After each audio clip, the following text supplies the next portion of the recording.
There we go. So this webinar is being recorded, if I do it correctly, and we are going to do this brand new Team Manager webinar. This is geared for Destination Imagination Colorado. If you are on the call from another state, the information all pertains unless it's Colorado specific information for you. So the purpose of this call is, again, for new team managers or team managers that want to understand the basics of our program. And my name is Kate, and I'm the Executive Director.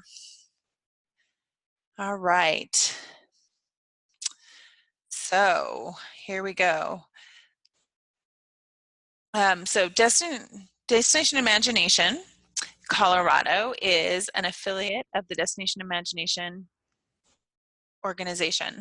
Our organization is a worldwide organization, and we are just one affiliate in it. So in Colorado, our mission is to prepare Colorado's kids to be the innovators of the future by combining arts, sciences, and technology with teamwork and problem solving.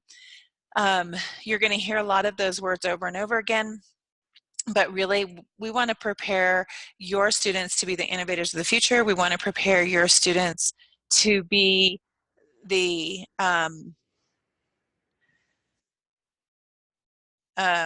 someone said they can't hear me. Hold on a second.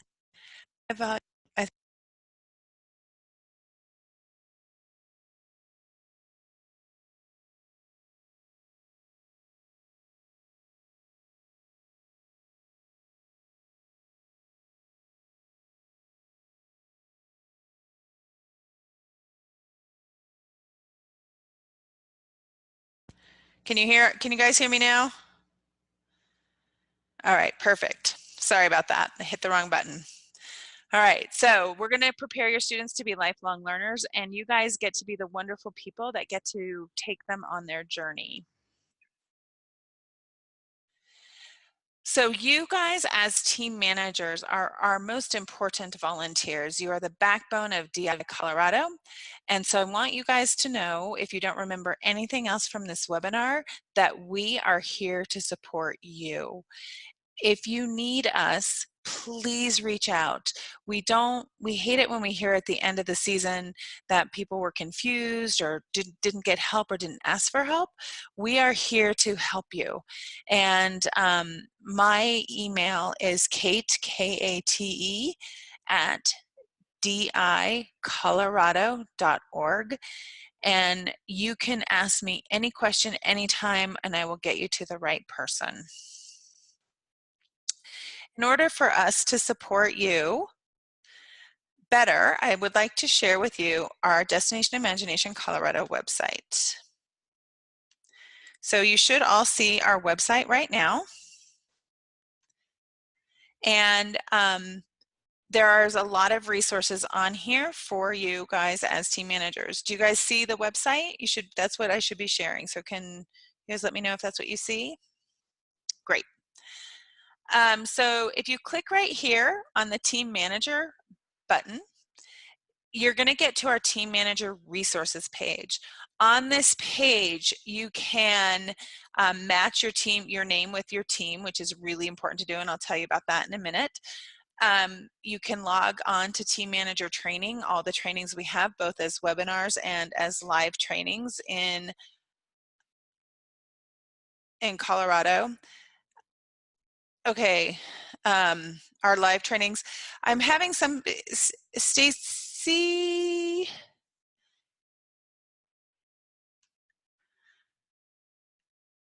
All right, can you guys hear me? I don't think it changed. Okay, Stacy, there's something wrong with your computer. I'm really sorry. If you can toggle, you might need to toggle your headphones if you're wearing headphones, or put up your volume. Okay, so on the Team Manager resources page, there's this button here for Team Manager training that will give you all the live trainings. We have live trainings in Denver, Loveland, Pueblo, Durango. We're going to be having one in Grand Junction. The next click down is webinars. We have webinars for everybody. All the challenges are going to be up there pretty soon. We're going to have some in the winter time on getting ready for tournament. So keep clicking back here for webinars. I have a tool here to guide you through the Destination Imagination process made by one of our teenagers. So if you click here on the Creative Wave, you're going to see her journey through the Destination Imagination process. Okay, so enjoy that and go look at that at another time. It's a actually wonderful resource that one of our high schoolers made. I have an example of a challenge solution, which I'm going to show you in a minute, how to build a structure, mentor manager duties if you'd like to become a mentor manager, advice for new team managers, team manager guide, forms, instant challenges, our YouTube station, the Destination Imagination YouTube station, information on background checks, and more resources. So come to dicolorado.com and you're going to find all of these resources all on one page that you can do. The most important thing that you need to do to get started is to go to the Destination Imagination site and create an account. So when you create an account, you're going to come over here to the login button. You are going to log in, and it's going to prompt you. If you don't have a login, it's going to prompt you to create one. And you're going to log in. And you're going to go to Teams, My Teams. And you're going to add a team to make sure if your team doesn't show up in that spot, you want to make sure you add a team. So you're going to just click on add a team and follow the process. As soon as you do this step, we get your information as a team manager to us. We also get you will also get invited to the Destination Imagination computer-based training, which is really great to go to if you have questions, concerns, and it's a self-paced learning system. So all that is available once your name is on here. So when you come on here, let's look at this one right here. You're going to be able to download your digital materials by clicking this button right here. And click your challenge. Once you choose a challenge, you're going to click it right here. So make sure you do this and make sure you're elementary marked. And then you can have your team managers here listed and add a team manager. So I do have a question on the question board about if you have more than one team manager. Yeah, you can add as many team managers there as you'd like. So great. So are we all caught up? So I do have one question, is if we can join an existing team. And if you have a program at your school, you can talk to whoever is there. That would be terrific. Normally, new teams are formed by having a brand new team manager. Okay. I have a lot of people that are raising their hand. So if you have a question, if you have a question for me, could you just type it into the chat webinar? And I know I have a couple of hands raised. I'm going to go back to our PowerPoint.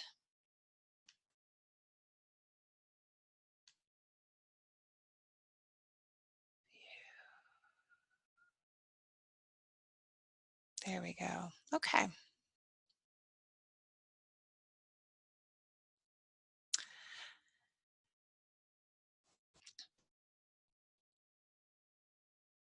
Oh, to Sarah Christensen, I'm going to answer your question about when do teams meet shortly.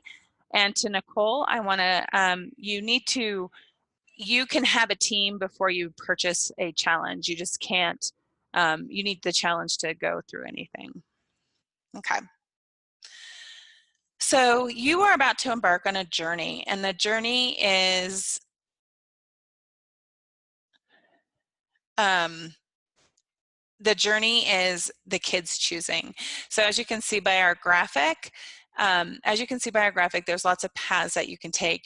And the wonderful thing about DI is the team members get to shape their own journey, their own goals, their own expectations. It's not about what you as the coach want to hear. It is about the what the kids want to do, their own ethos. So if the students mess around and don't care and want to get it all the way done, actually that's a learning experience in and of themselves. So if they want to go all the way to every level of competition available, terrific. But it has to be their choice.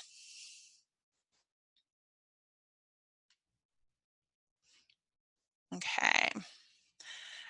So there are some questions that often are asked, and so I'm going to be posting this on the Team Manager website that I talked about earlier.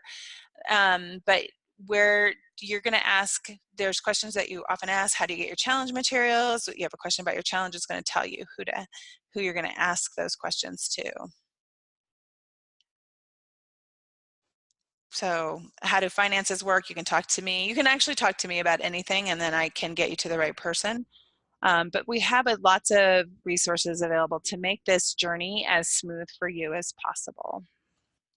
So if you've just joined onto the call, you are all muted. If you'd like to connect with me and ask a question, please just type a question in the Zoom webinar chat window. That would be really helpful. There's also a poll in process that you can take that poll.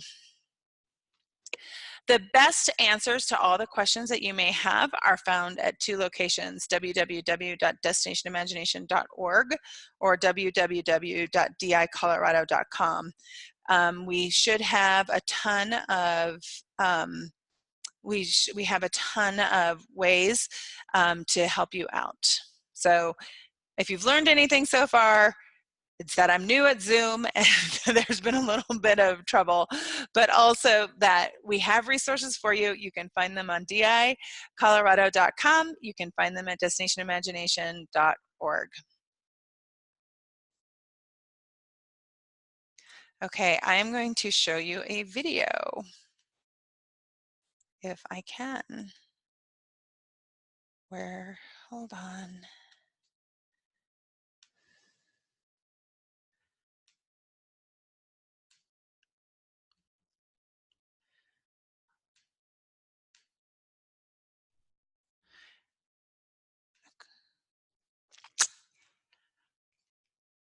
All right, I'm going to show it a different way. This is going to give you a really great way to see.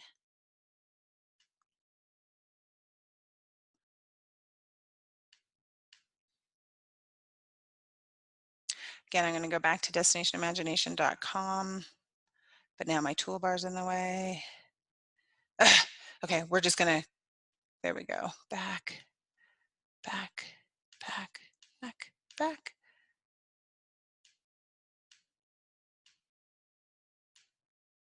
Okay, so I want to show you this video right here. Please let me know if you can't hear it.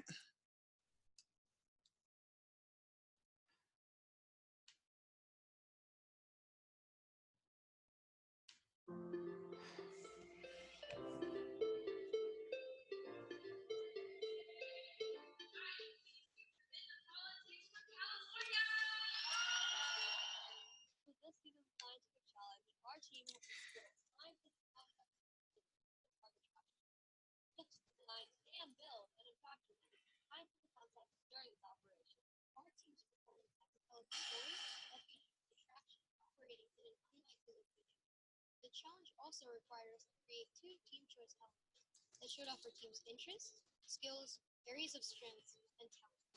Our team's skit takes place in the White House backyard, and the two political parties refuse to accept each other. And they're like this because our attraction, the American voter bee, has polarized politics.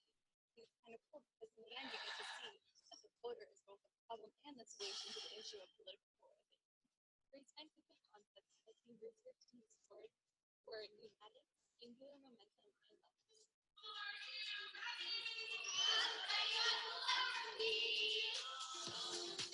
Welcome to the White House backyard. Okay. The White House backyard, and we use 12 different Okay, you guys are all telling me that you can't hear and it's super loud to me, so apparently this doesn't work the way I wanted it to, so we're just going to skip over. This video is right on the Destination Imagination Colorado Team Manager Resources page. I really would encourage you to watch it. And so we will just go back to the presentation.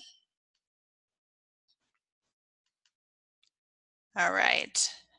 So Destination Imagination is actually an educational experience that has an educational foundation to it.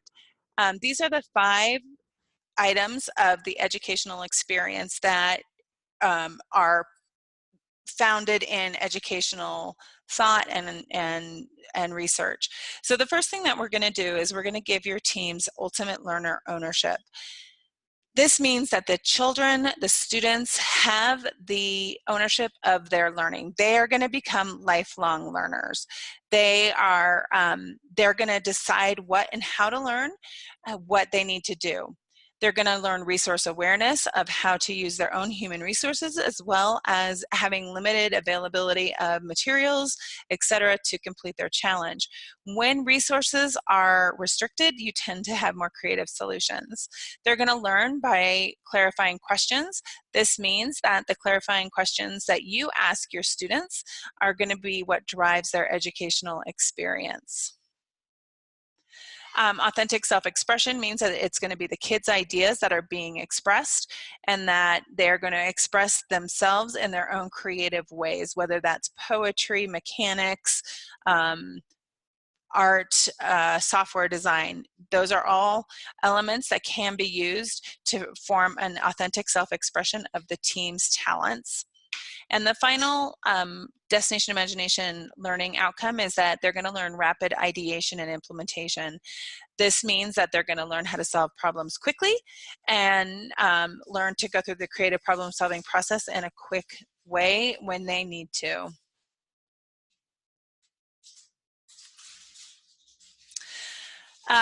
So the DI process is right here, and it's on the left-hand side. And the first thing that we're going to do is we're going to recognize the problem that we have to solve. This is often an overlooked step in the creative problem solving process, in that often people delve into what they think the problem is without really defining it. So you're going to spend a lot of time actually working with your students to define what their challenge really is and how they're going to solve it. Then they're going to go into, and you can help lead that discussion actually.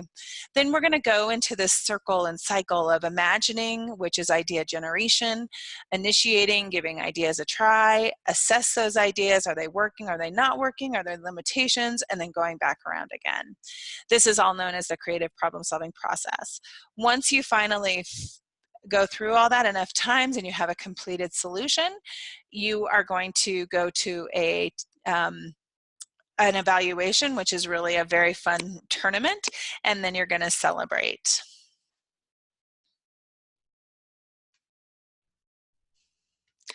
So Destination Imagination is made up of, actually it says 2 components, but it's made up of really 3 components. The first is the team challenge. The team challenge has 7 options for you to choose from, or your students to choose from, and they will, and then they have part of that central challenge is the second component, which is called team choice elements. Team choice elements are going to emphasize the talent and skills that the whole team and each individual has. They get to choose within the construct of the challenge talents, creativity that they bring. This could again be anything that the students want it to be, from rapping, poetry, origami, painting, software design, whatever. This part of the program, those 2 parts, the central challenge and the team choice elements, make up the team challenge. That is going to be the largest component of your score. This is done. You can start working on it today, or you could have already started working on it. And so it's sustained development and teamwork over time. You're going to talk about what you want it to look like, do some project management to move your team forward. The second component is the instant challenge, which is new at every tournament, but you will be practicing instant challenges at every meeting. And as I said, this is going to emphasize quick thinking and teamwork in a more time-constrained process. You guys doing okay?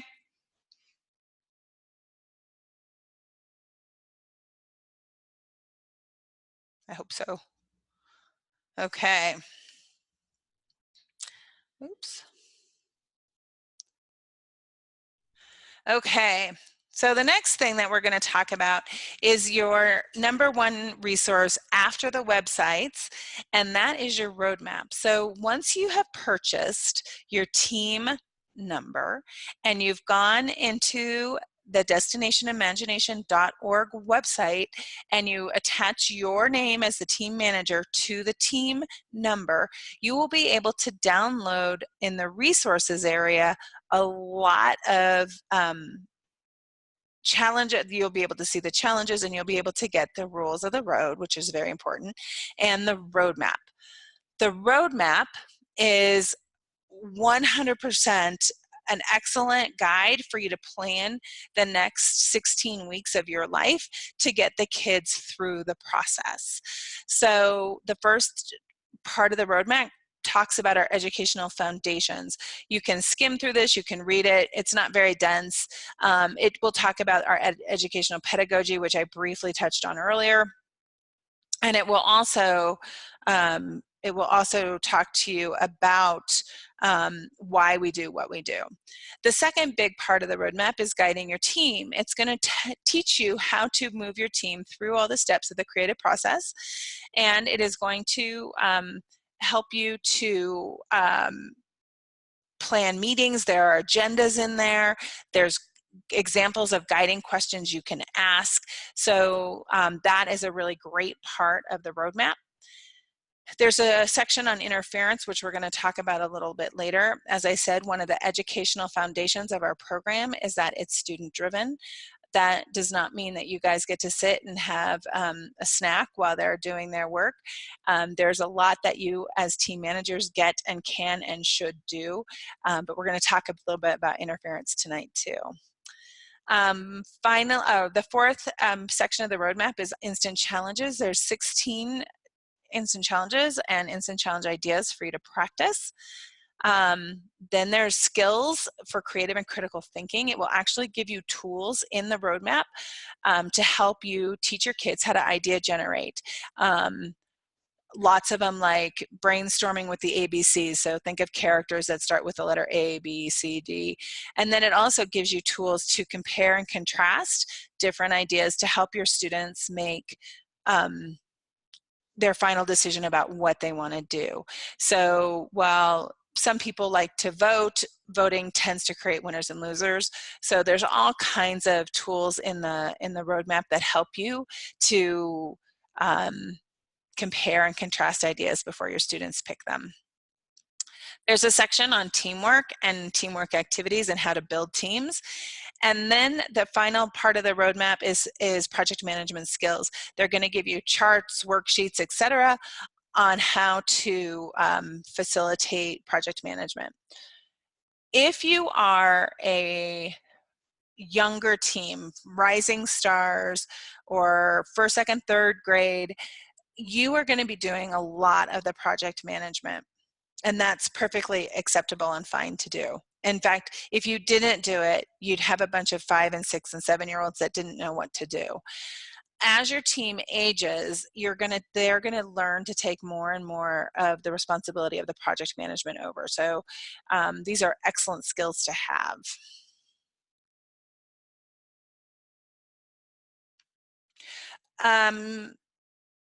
So a question I got was, where can we find the roadmap? I will show you where you can find the roadmap. So the roadmap is available once you have purchased your team, and you go to the Destination Imagination website.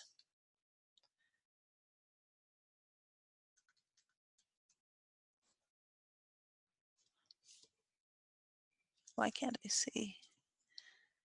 my toolbar, the recording element is right above my, is right on top, so I can't see. So when you come here to see the Destination Imagination page and you log in, and you get this word documents after you've purchased your team and you've logged in, and you will see all the roadmap is right here. So it's just a downloadable piece, and it's excellent. It's a really excellent piece. So that's where you find it. Okay.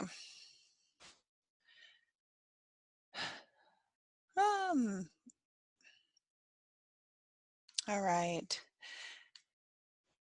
So we have people that are joining a little bit late, and we are going to restart this. We're going to continue from where we are at this moment, and then we're going to go back. So if you missed the beginning part of this webinar, we're going to come back to it afterward. So never fear. Okay, so I was just talking about adult interference, and this is the best, simplest way that I can teach you guys how to know the difference on when you're interfering and when you're not interfering. So adult team managers can guide your team, you can mentor your team, you can teach your team, and you can help plan. So things like that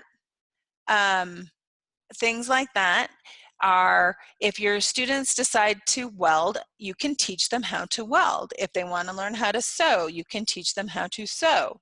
If they want to do brainstorming, you can teach them how to brainstorm. So your job as the team manager is to guide and plan their process so that you come to every practice ready to go for them to have something to accomplish, to mentor and guide their leadership skills, to teach them anything that they need to know. I mean, if anyone here has little 5-year-olds, they don't know how to cut duct tape. So you're going to need to teach them how to cut duct tape. What you cannot do is create their play, their project, their art, their costumes. You cannot do, if you have created something, then you are interfering. Team managers cannot make anything. So again, if a student wants to sew a costume and they don't know how to sew, you can teach them how to sew on a different piece of fabric, but they need to sew their costume themselves. If they don't know how to sew, you can teach them. If you feel like it's too dangerous for that age group to use a sewing machine, they can figure out another way to do it. And how you'd ask is, how else can we ask the leading question, how else can we attach cloth together? And you're going to get information like glue, staples, tape, and try to figure out a different way. So, and then interpret. So when the team decides that they want to build an 8-foot paper mache Yeti, that is their interpretation of the solution. You're not allowed to tell them, oh no, we don't want to do a paper mache Yeti. So team managers can guide, mentor, teach, and plan. Team managers cannot create, make, or interpret. Does anybody have any questions on interference?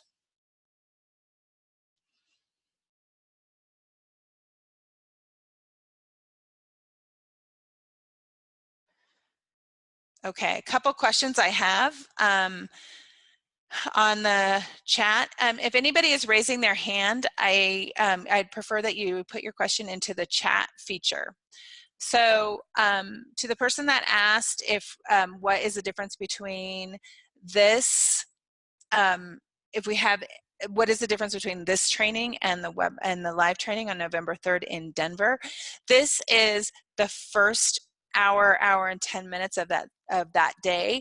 There's more going on that day and more in depth. If you can come to the live training, you are going to learn a lot more information. The first hour is this presentation. So if you don't want to sit through this again, just sleep in an hour and come in. The agenda is going to be posted. Also, we will have food for you. So that's nice. If your school is sponsoring all the teams, so you need to create as an individual your own username and password for the destinationimagination.org site. From your school, you need to get your team number and the order number. Okay. Finally, I have a question about interference. Do parents interfere in these ways? So parents are not allowed to interfere either. No adults are allowed to interfere. So if you go to the Home Depot, your kids should be prepared to ask questions about about things, but if the Home Depot guy says, oh, I would solve it a different way, he can't say that, so you need to stop him.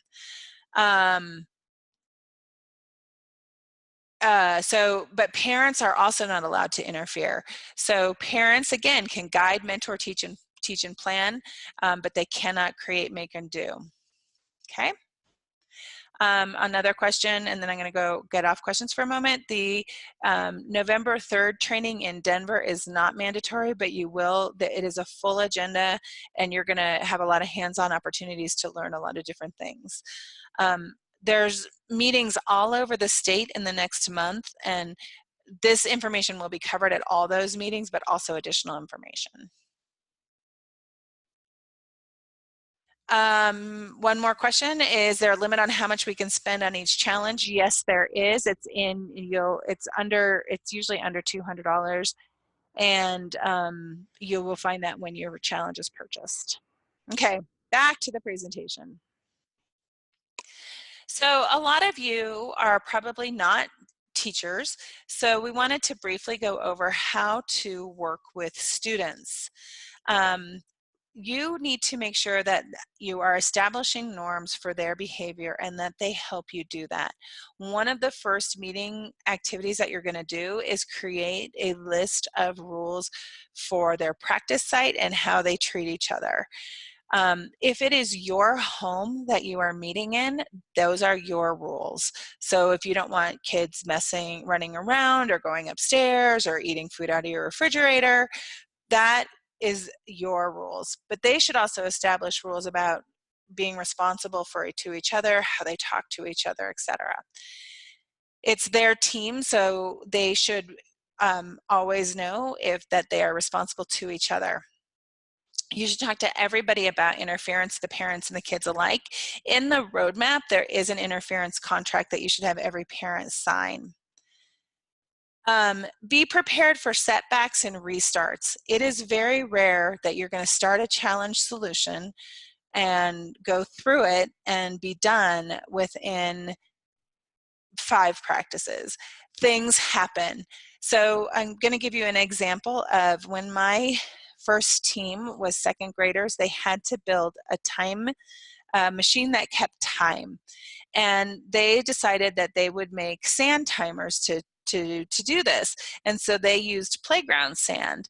Well, playground sand isn't a uniform measure. It clogged up their system and it never worked. So they had to figure out something else. So they chose to use sugar, which is way more uniform, but then we had a rainstorm or a snowstorm or something, and the sugar got all clogged up, so they decided not to use that. And then finally they settled on water.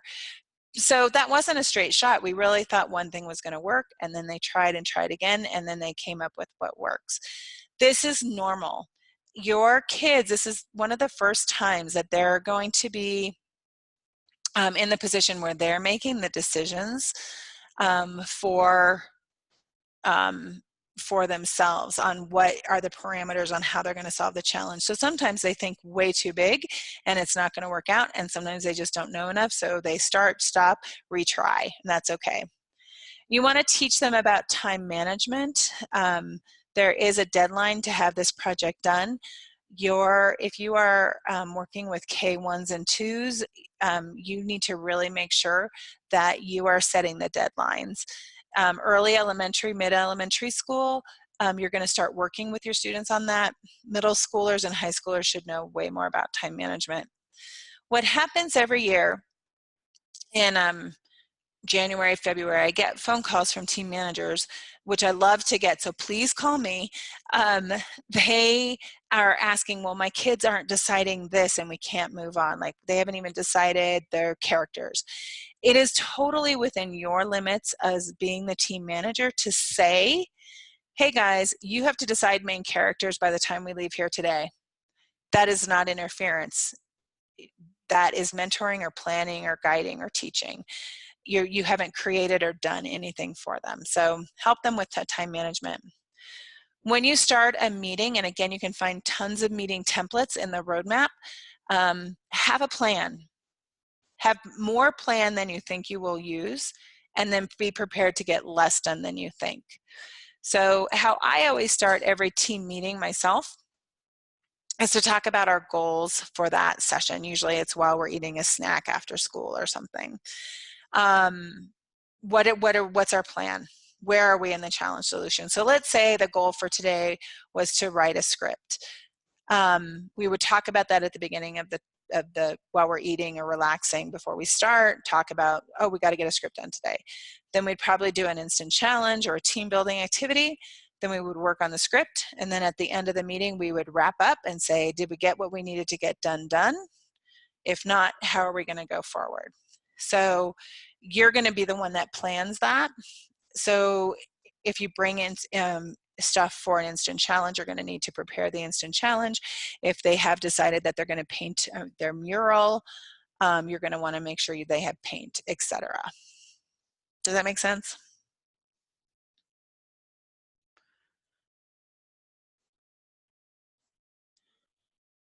Okay. So you guys are wonderful and amazing volunteers who have stepped up to be the lead of this team. And I am sure that many of your parents on your team said, hey, I will do anything for you as long as I'm not the team manager, right? I am sure you had parents say that. So here are some things that you can ask your parents to do. Number one, you need to provide an appraiser for a tournament. It doesn't have to be your tournament unless, and this isn't true if anyone's from the Western Slope or from the Durango region, the Southwest region. So you can ask one of your parents to give us a day to appraise the tournament. They can be the instant challenge parent where they get together the instant challenge. They can be the supplier. You know, you get a shopping list from the kids that they need purple paint and yellow stickers and a 2x4. You can give that to a parent to have them go get. You can also have snacks. So you can have parents bring snacks to your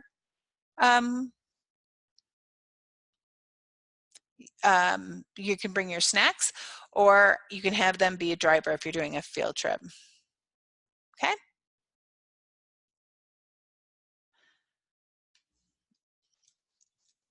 All right.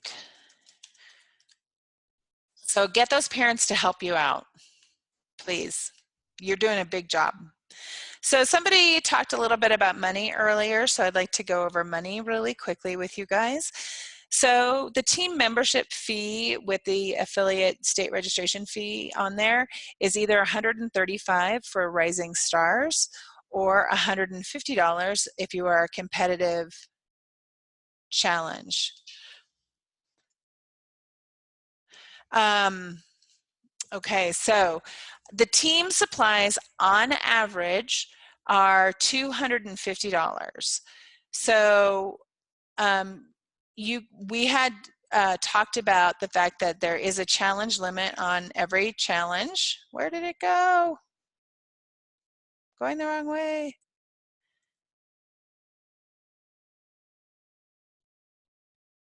And so I had said to you guys that there's a limit on what's on stage. You sometimes have to buy more than what ends up being on stage. So if you are doing the engineering challenge, you may have to buy more materials as you test and break structures. If you are on the fine arts challenge, you may start on doing some paper mache and then decide, oh, I don't want to do paper mache at all. We want to do painting. So So those fees can change, and they also will change based on how much stuff you have around your house. Um, every region, it has a tournament fee that goes to pay for the tournament, and those can range from $0 in Denver all the way up to $100. Most of them are around $75, $80. Every region has t-shirts that you can purchase. Those are optional. So it's going to be about $100 for a team member for a team of 7, plus or minus. You can get money sometimes from your PTA, from team parents, from local businesses, and how you deal with the money is up to you. You can collect $25 once a month from every one of your students. You can pay it yourself and get reimbursed by your parents, etc. That's up to you to decide how you work that through. Some of your school districts pay your team membership fee. Some don't. So those that will vary. And as I said, Denver pays for your tournament fee, while others don't. So different school districts will support you in different ways financially. But all in all, this is a high value program. It is not a lot of cash outlay. And in fact, we really encourage the use of recycled, reused materials to create really creative and interesting ideas. Any questions about money?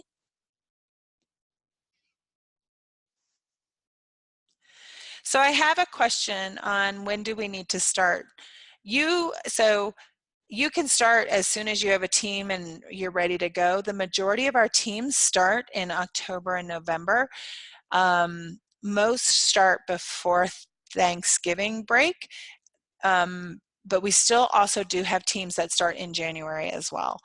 But the big chunk of our teams are going to be starting in the late October, early November timeframe. Some started on September 1st. And in the roadmap, you're going to find benchmarks and timelines, etc., to help you guys all out. And you can always call. Please do call. Okay, so child safety is our #1 priority. We want to make sure that the kids that you're working with are safe and that you are also safe. So you are required by Destination Imagination Colorado to get a background check. This can either be a teacher's license or a district ID. Those are automatically, if you've been fingerprinted by your district, you just need to send that proof to us and you're good to go. You may need to check with your district. Denver, Thompson, Boulder, Delta, Rifle, not sure others. Those all require you to go through to get background checks to work with kids in their districts anyway. So, and a lot of the districts pay the background check fee. Or the third thing you can do is go through Verified Volunteers. And Verified Volunteers is a company, a very trustworthy company that does background checks for nonprofits. So they do Girl Scouts, Boy Scouts, Lego League, etc. And that's a fee of about $22. When you are working with children, you should have at least 2 adults with you at all times. You should, if you can't have 2 adults with you because you're the only adult there, make sure all your parents know that you have an open door policy. So if you are in the basement of your home working with a group of children, just make sure that they can walk through your front door and into your workroom at any time. Never be alone with someone else's child.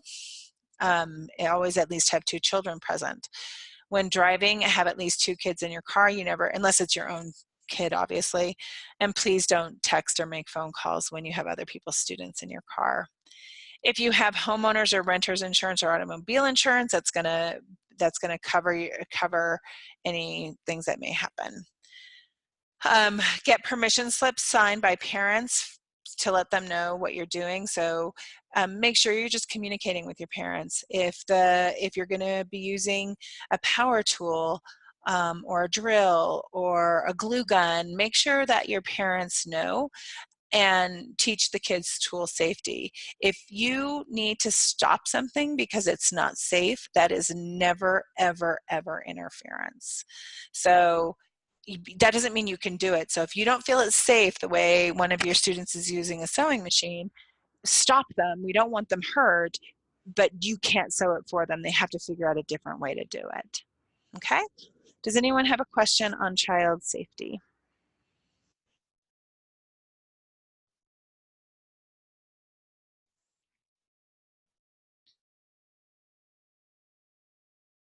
Okay, you guys good?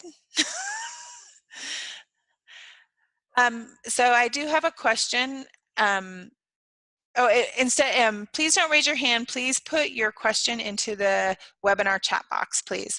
So I have a question that says, does DI have standard permission slips? Yes, they do. If you go to www.dicolorado.com, click on Team Managers, and then click on Useful Forms, we have a permission slip right there that you can, it's downloadable and perfectly, and you can also just Google permission slips and you'll find hundreds of them.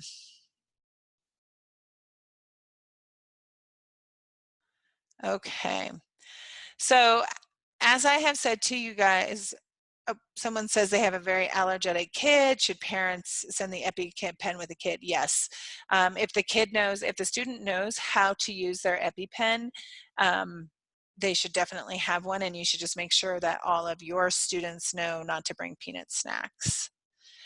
We put an allergy tracker and a snack tracker on that same website where I said the permission slip was, www.dicolorado.com, Team Manager, scroll down, Useful Forms, and then the allergy tracker is right there.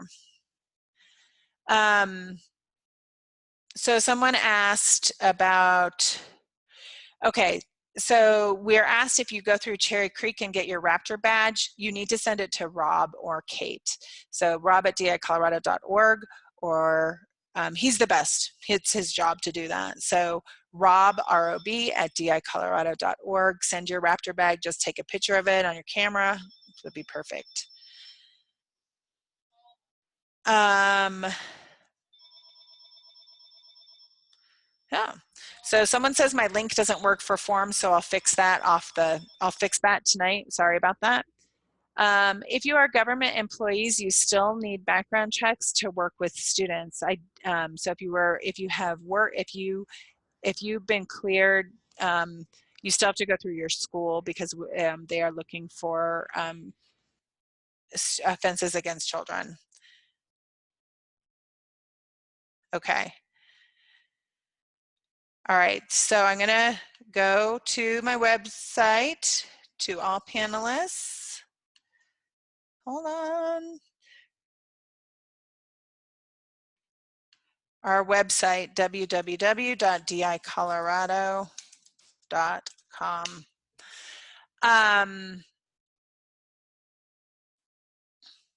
Okay, let me think what I was gonna say. Okay, the useful forms link I will fix as soon as I'm off this webinar. I won't go to bed until it's fixed. It will take me 2 seconds. I thought I did that.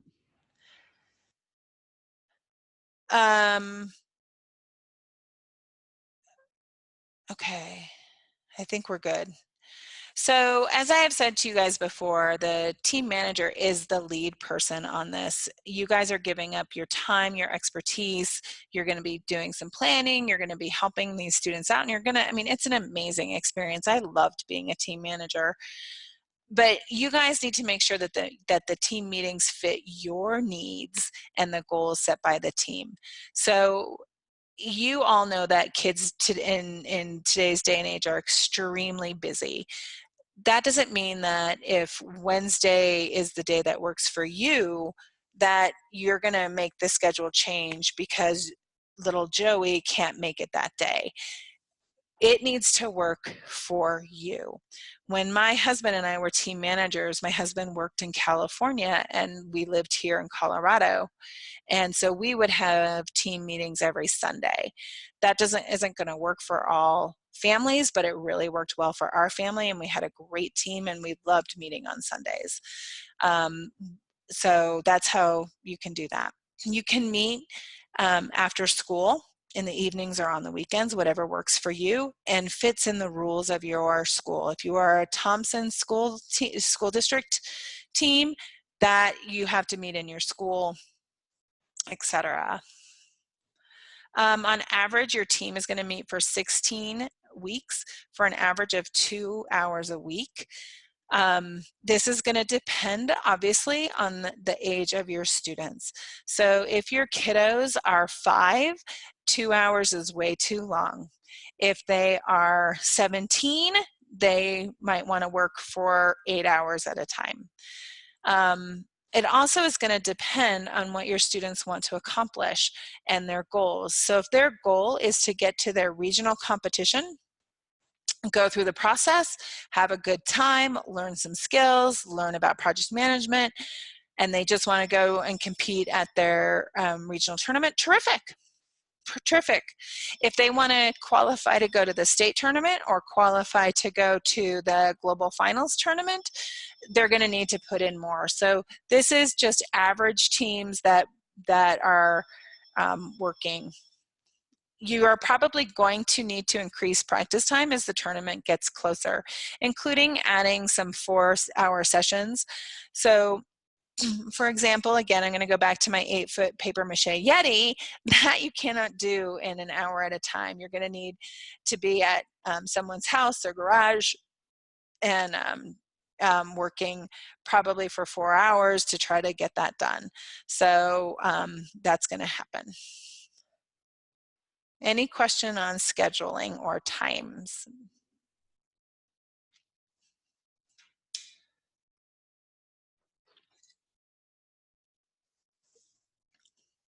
You guys are good?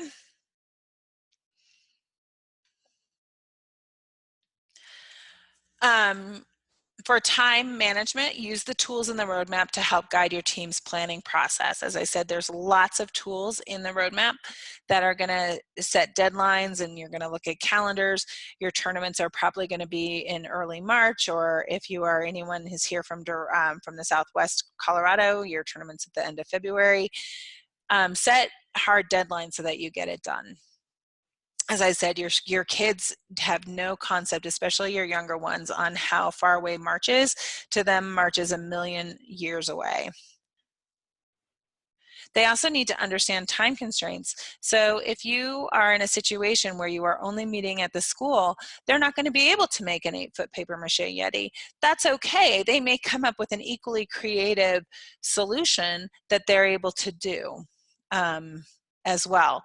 We had a team that had very limited finances, and they created an entire play using toilet paper tubes, and the boxes that toilet paper comes in. They created costumes, set pieces. Their whole play was about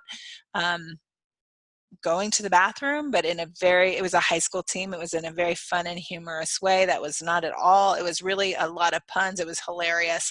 So you can do this without having, you just have to think of creative ways to solve problems. So, and you can also give kids deadlines and homework. So if you have some time constraints of meeting in your classroom, you may have to tell your kids, you need to create a crocodile costume using materials at home over the weekend. So you can also do that.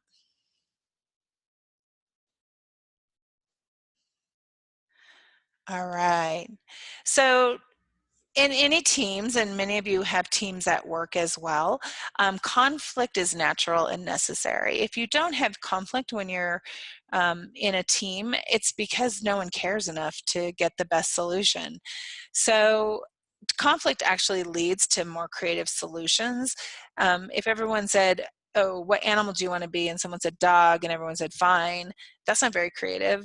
But if you start talking more about what different kinds of animals they are, etc., there you go. You can, and you have conflict. I really want a platypus. No, I really want to be an amoeba. Maybe you're going to come up with something like an amoeba in a platypus. So please don't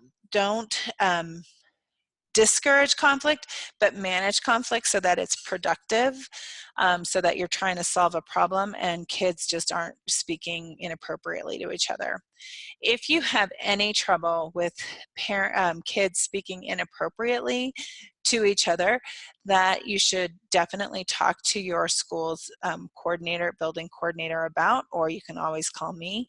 But this is not a place for kids to be rude to each other. We want to accept people's ideas. We want to push ideas so that we get better ideas, but we always want to talk respectfully. If you come to the Denver training on November 3rd, we have a whole half-hour class on that. DI meetings are for DI, not external conflict. Now, I'm going to say that, but I'm going to tell you that the people handle this very differently. I have a wonderful team manager who is a male. He has a mixed gender team.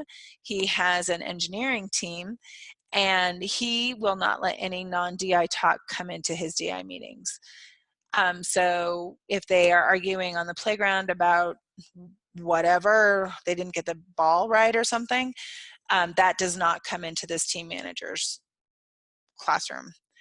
I have another team manager who's a woman with an all-girl middle school team, and they take their first 15 minutes of their team practice to talk about conflict of the day, and to say how their day was and who's what, and girl talk and all that. So different ways to handle it, but you really don't want to have kids coming in from their day and just because they were arguing at school. Does that make sense? I hope so.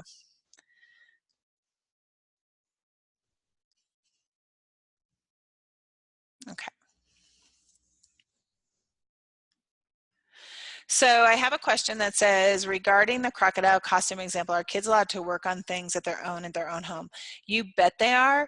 A lot of kids will noodle around trying to find stuff around their house to put together. A lot of homes might have sewing supplies or remnants or stuff in their garage that they can put together out of their recycling bin, etc.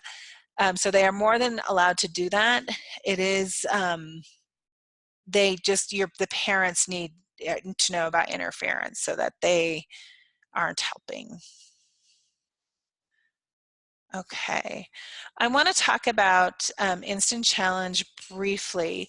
So Instant Challenge is, as I told you, it's about 25% of the total score.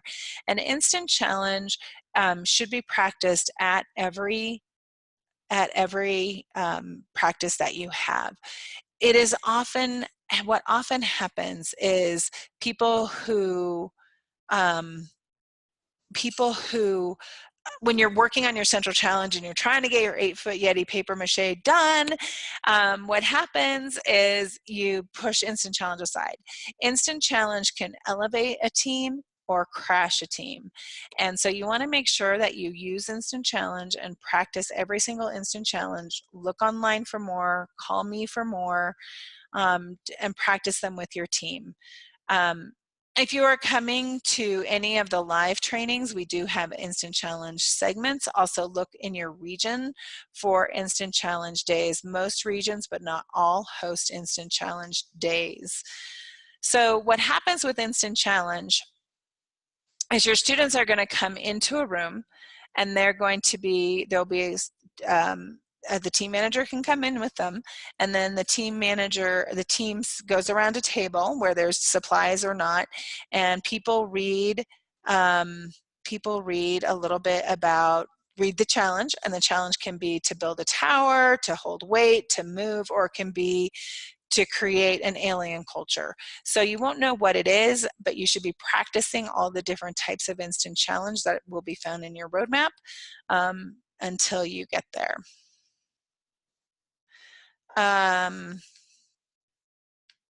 Okay, do you guys have any questions?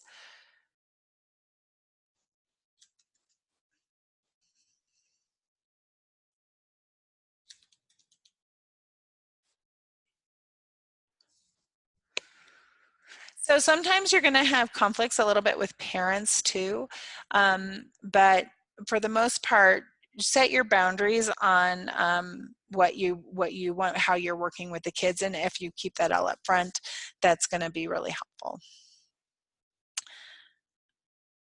Do you guys have any more questions? So I'm not 100% sure who came in at 7 and who came in after 7, but I will stay on the call to go back through the earlier part if you didn't come in till 7:30. There were 2 different times on the that this was advertised for. Okay, so I have a question that says, on tournament day, will our challenges be timed close to each other? So at regional tournaments, in general, you will have less than 2 hours between your central challenge and your team and your instant challenge. Sometimes your team challenge will be first, and sometimes your instant challenge will be first. If you make it to state, sometimes it can be about 4 hours apart, just because there's a lot of teams to schedule. Somebody asked, how long is the regional tournament? The regional tournament is an all-day event. However, your student, your person's team will probably be either in the morning or the afternoon. They generally, as I said, the regions try to keep them close together. How much time do we have to perform? You usually have about 8 minutes.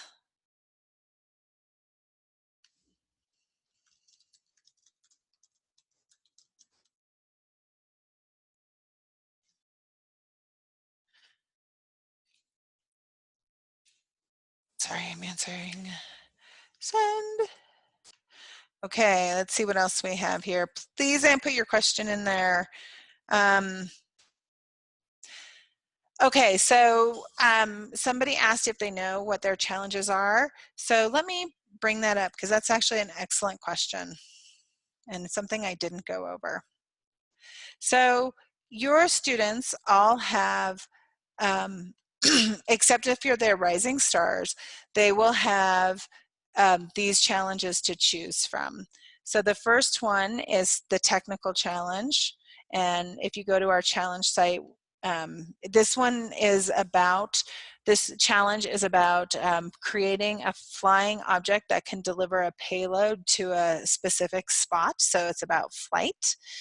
Our scientific one is a medical challenge where the kids actually research and diagnose real medical illnesses and then create a creative way to solve them. Our fine arts challenge is creating a game. Our improv challenge is researching famous people that are on coins and then presenting half of it in tragedy and half of it in comedy. That is a truly improv. You don't have any props or anything. I'm not 100. You might have a few things, but you're not making things. Our engineering challenge has special effects to it, and you have to build a structure that will hold weight, put weight on it, and have something happen, and then take weight off of it. Our service learning challenge is about an escape room, but you have to do a real life community problem. So, and then our rising stars are doing a pop-up book. So there you go. So you generally have about 8 minutes to set up and perform. So the kids come in and then they say go, and then they bring all their props, do their play, etc., all in 8 minutes. In the cost, someone asked about if the students use recycled materials or things found around the house, does that need to be accounted for? If it's a trash item, you have to list it and just put trash. If it's something like a costume, you need to put a garage sale price on it. Another question, do we need to stay for the entire tournament? No. You can, it's fun, but you can watch your student perform and then go.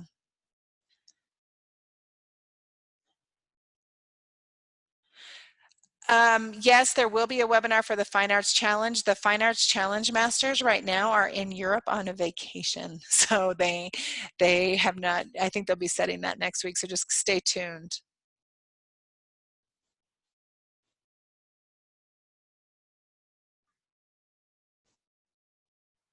There'll also be an instant challenge webinar.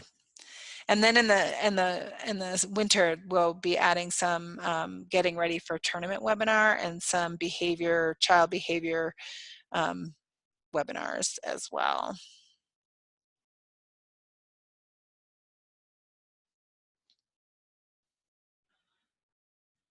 For the 11-3 in-person training, what will be covered in the afternoon? Will Rising Stars receive instant challenge as well? So we're going to be in the afternoon of the Denver metropolitan area training on November 3rd. There will be challenge training. So there's sections, there's seven selections you can choose every time, and so there'll be a special segment on materials use for instant challenge. There'll be team management, how to work with kids. There'll be one on Rising Stars, one on actually all the challenges. So all the webinars, are you guys looking right now at the website, right? Can someone tell me if you guys are, do I have it on the website? Okay, so let me go over this again. Except that now my toolbar is in my way. So what was the question? The question was, oh, so if you go to Team Managers, click on that and go to Team, you're gonna get Team Manager Resources. If you click on the webinar button, all the webinars that are currently scheduled are there. This is a great page. So all you have to do to get to it is dicolorado.com, click on Team Managers, and all your resources are listed. Scroll down the page.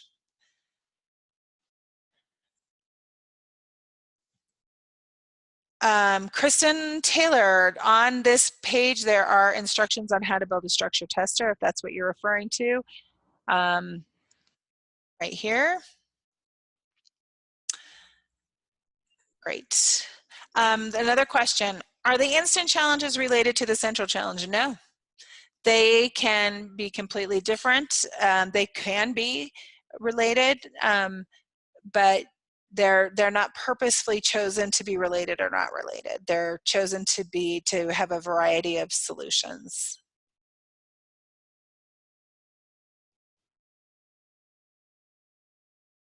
So yes, I am recording the webinars. I don't know if I want this one put up on YouTube because I didn't do very well at the beginning.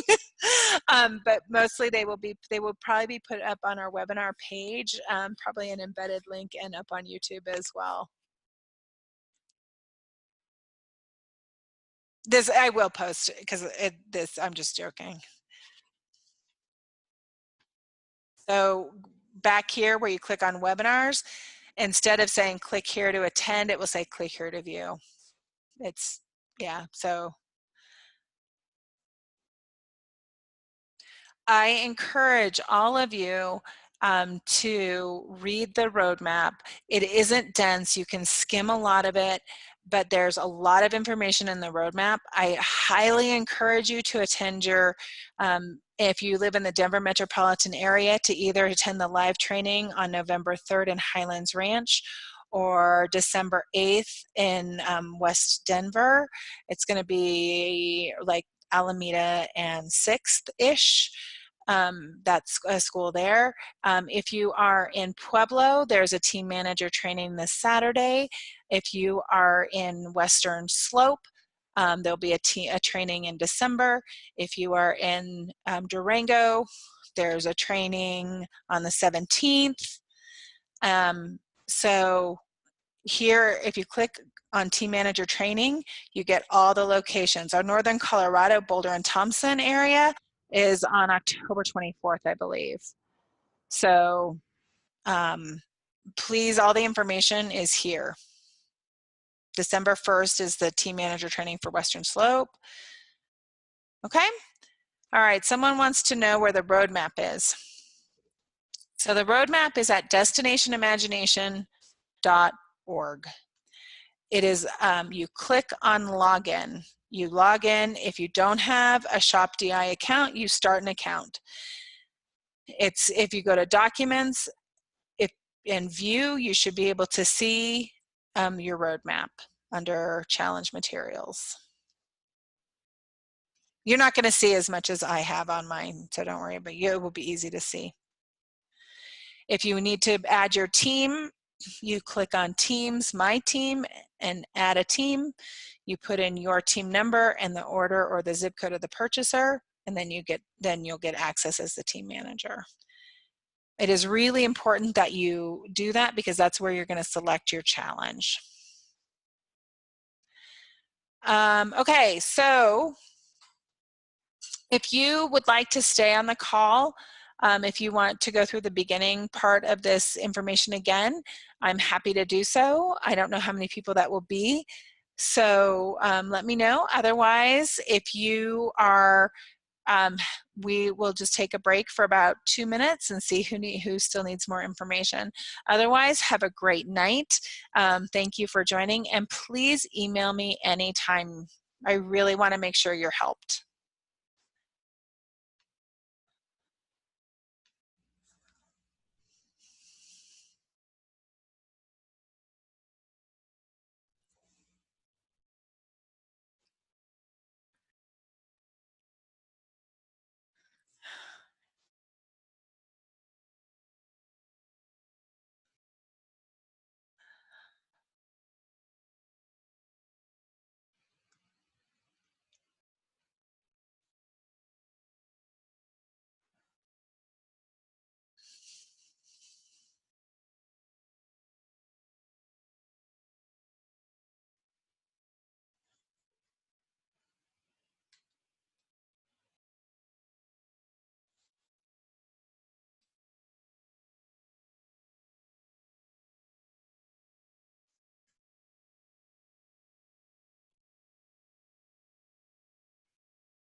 Okay, hold on guys, I'm gonna get to your questions in a second.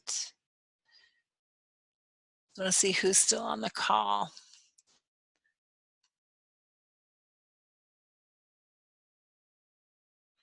Okay. Okay, so Darcy asked, is it okay to choose a challenge topic before forming the team, or does that need to be a part of the team's process? Either or. So if you are at a if you are at a situation where you can't do a particular challenge due to size constraints, etc., you will need to limit your team's choices, but otherwise it's great if they can.